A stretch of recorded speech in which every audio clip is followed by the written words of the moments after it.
Olá pessoal, bom dia, boa tarde, boa noite a todos.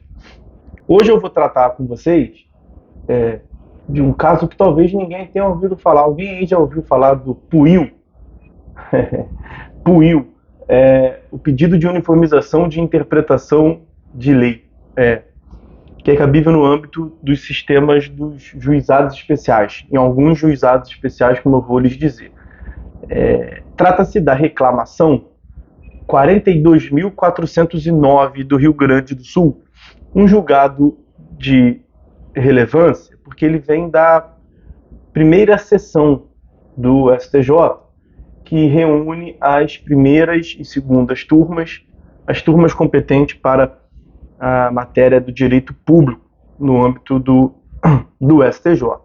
Então nós tivemos aqui a análise da reclamação visa investigar se a turma recursal local pode realizar o juízo de admissibilidade desse PUIL. Vou explicar cada um desses aspectos. O que nós tivemos aqui foi o seguinte: o contorno fático dessa demanda foi o seguinte: houve a propositura de uma ação de repetição de indébito no Juizado Especial da Fazenda Pública, em face de uma autarquia estadual do Rio Grande do Sul, pedindo a devolução de tarifas de água e de esgoto que teriam sido cobradas indevidamente. Na primeira instância, o pedido foi julgado improcedente, deu-se uma sentença de improcedência, sob o argumento de prescrição. Teria ocorrido a prescrição e de que a prescrição seria de 5 anos. Foi interposto recurso para a turma recursal, recurso inominado para a turma recursal dos juizados especiais da Fazenda Pública, sustentando que o prazo não seria de 5 anos, mas prazo de 10 anos, e que haveria, inclusive, súmula do STJ nesse sentido, o enunciado de número 412 da súmula do STJ, que dispunha, aspas, a ação de repetição de indébito de tarifas de água e esgoto sujeita-se ao prazo prescricional estabelecido no Código Civil. E o artigo 205 do Código Civil prevê que a prescrição ocorre em 10 anos quando a lei não lhe haja fixado prazo menor.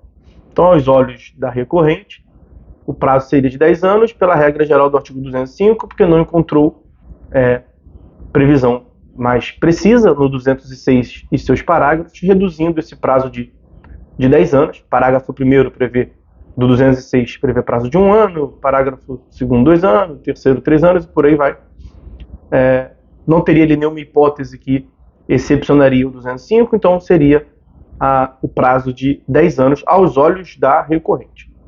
Mas a turma recursal do Juizado Especial da Fazenda Pública negou o provimento a esse recurso inominado e manteve a sentença.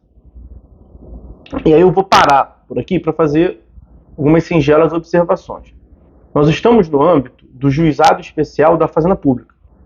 Os senhores sabem bem que no microsistema dos juizados, nós temos 3 juizados, na verdade.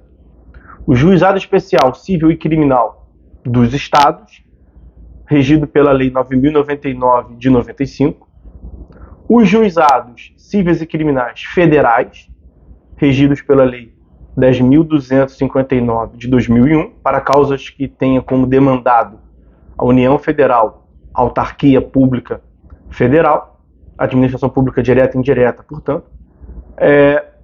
E temos também os juizados especiais da Fazenda Pública, regidos pela Lei 12.153 de 2009.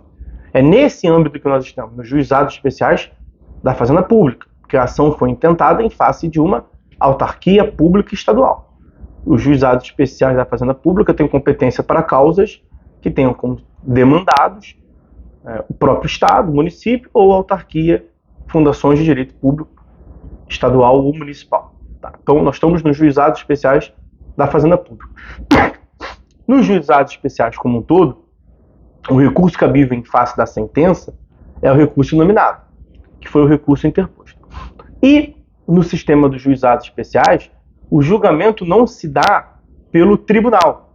O julgamento não se dá pela segunda instância. Então, no sistema do juizado, nós temos a turma recursal como órgão competente para o julgamento dos recursos interpostos. E essas turmas recursais são compostas por juízes de primeira instância. Aqui vai uma peculiaridade importante. É até por conta disso que não cabe recurso especial para o STJ das decisões tomadas no sistema dos juizados especiais. Porque o artigo 105, que prevê a competência do STJ, diz que o STJ julga recurso especial das causas decididas em única ou última instância oriundas de tribunais. E as turmas recursais não se equiparam a tribunais. Então nós estamos no âmbito das turmas recursais nos juizados especiais da Fazenda Pública. Pois bem, nos juizados especiais da Fazenda Pública, na Lei 12.153, nós temos um procedimento chamado de pedido de uniformização, de interpretação de lei. No JEC, Juizado Especial Cível da Lei 9.099 de 95, não há isso. Isso somente existe no JEF e no JEFP. Nesse caso é o PUIL. P de pedido, U de uniformização, I de interpretação, L de lei. PUIL, P-U-I-L. Pedido de uniformização, de interpretação de lei. Pois bem, é cabível. Está previsto no artigo 18 da Lei 12.153 de 2009. O que esse artigo 18 nos diz? Aspas, caput. Aspas para o caput. Caberá pedido de uniformização de interpretação de lei quando houver divergência entre decisões proferidas por turmas recursais sobre questões de direito material. Prescrição é direito material. Em que pese o caput fazer menção à divergência entre turmas recursais, o parágrafo 3º amplia a hipótese. Então, parágrafo 3º do artigo 18. Quando as turmas de diferentes estados derem à lei federal interpretações divergentes, ou quando a decisão proferida estiver em contrariedade com súmula do STJ, o pedido será a este interposto. O pedido será por este julgado. Este quem? O STJ. Então, quem vai julgar é o STJ. Você vai interpor para o julgamento do STJ. Em quais hipóteses? São duas hipóteses. Quando houver interpretação de lei diversa em turmas recursais de diferentes estados. Então, a turma recursal do Rio de Janeiro dá interpretação à lei diversa da turma recursal do Rio Grande do Sul. Suponha que a turma recursal do Rio Grande do Sul entende que o prazo prescricional é de 5 anos. A turma recursal do Juizado Especial Federal do Juizado Especial da Fazenda Pública do Rio de Janeiro dá a interpretação que o prazo prescricional, nesse caso, é de 10 anos. Bom, uma divergência. Seria cabível PUIL para o STJ. A hipótese que nós tivemos não foi essa. São duas hipóteses de PUIL para o STJ. Divergência entre turmas recursais de estados diversos ou divergência entre a turma recursal do Juizado Especial da Fazenda Pública de um mesmo estado com súmula, com entendimento simulado do STJ. Foi o que a parte requerente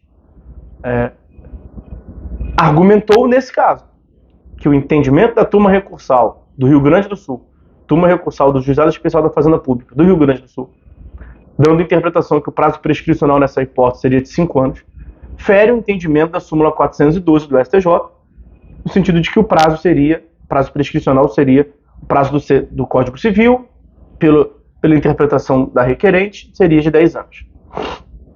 Então haveria ali uma divergência entre o entendimento da turma local e do STJ. Seria cabível PUIL. E a parte moveu o PUIL. A parte interpôs na turma recursal do Juizado Especial Federal da Fazenda Pública local o pedido de uniformização de interpretação de lei. Para quê? Para remessa, para que a turma recursal local remetesse para o STJ. Mas aí o que fez a turma? Inadmitiu o PUIL. E aí, com base nessa decisão de inadmissibilidade do PUIL, a parte interpôs reclamação. Porque lembre-se que o que nós estamos aqui a julgar é uma reclamação. E aí reclamação com base no artigo 988 do Código de Processo Civil. O artigo 988 prevê a reclamação como uma ação autônoma, cabível nos casos, caberá a reclamação da parte interessada ou do Ministério Público para, inciso 1º, preservar a competência do tribunal. O que a parte disse na reclamação? e a reclamação interposta diretamente no STJ.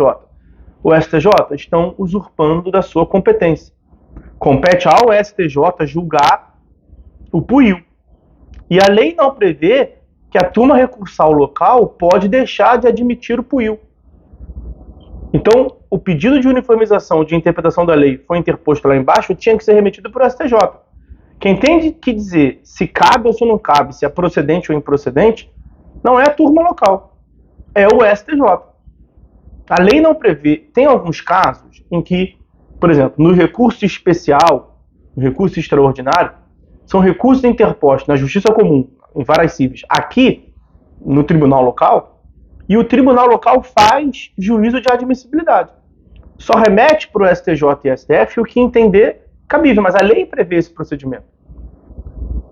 Ao fim e ao cabo, o que a turma recursal local fez foi criar um juízo de admissibilidade do PUIU no Tribunal Local sem previsão em lei.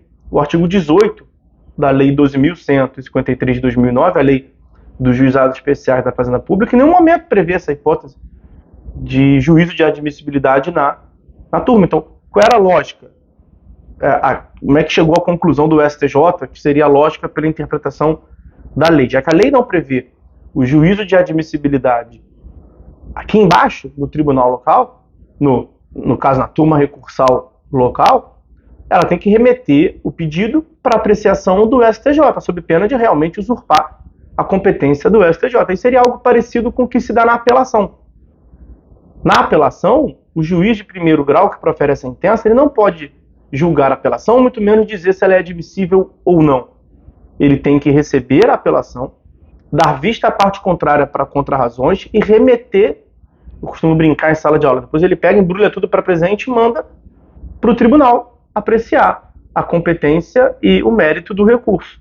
Mesma lógica aqui nesse PUIU. Então, o pedido de uniformização de interpretação de lei interposto perante a turma recursal do Juizado Especial da Fazenda Pública deveria ter sido recebido no sentido de processado, teria ter sido processado, inserido nos autos, dado vista à parte contrária para oferecer resposta, eventualmente as contrarrazões ao PUIU, e depois remeteria o tribunal, a turma recursal local deveria remeter tudo para o STJ, para que o STJ analisasse se é ou se não é competente. Então, a conclusão do STJ foi nesse sentido, de que não é possível que a turma recursal dos Juizados Especiais da Fazenda Pública realize juízo prévio de admissibilidade no PUIU, que isto é uma competência realmente do STJ por ausência de previsão na lei de regência desse mecanismo do PUIU e do Juizado Especial da Fazenda Pública, ok? Então, esse é um julgado novo, assim, no sentido de inovador, não havia precedente do STJ nesse sentido, está aí um julgado que me parece relevante para os senhores sigam daí anotando o que tem de novo no processo civil, beleza? Bom, pessoal, é isso. Por hora é só, fiquem todos com Deus e até mais.